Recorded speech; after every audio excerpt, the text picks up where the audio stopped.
Hi hello friends. ఈరోజు నేను తెల్ల బొబ్బలతో ముద్దపప్పు చేస్తున్నాను అనమాట. అందరూ రండి తిందురు కానీ.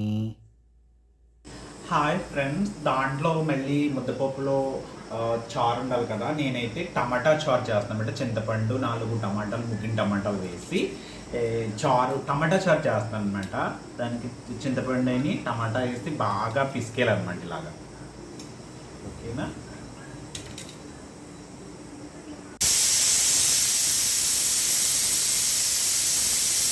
చూడండి ఫ్రెండ్స్, విజిల్స్ ఒక 10 విజిల్స్ వచ్చినాయి. ఇప్పుడు పప్పును బాగా రుబ్బుతున్నాను అనమాట, ముద్దపప్పు కోసం అన్నమాట.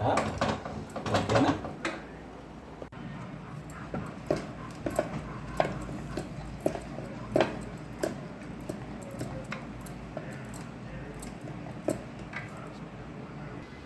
చూడండి ఫ్రెండ్స్, జిఆర్బి నెయ్యితో తాలింపు పెడుతున్నాను అనమాట. నెయ్యితో జిఆర్బి నెయ్యి చాలా బాగుంటుంది, వాడండి జిఆర్బి నెయ్యి.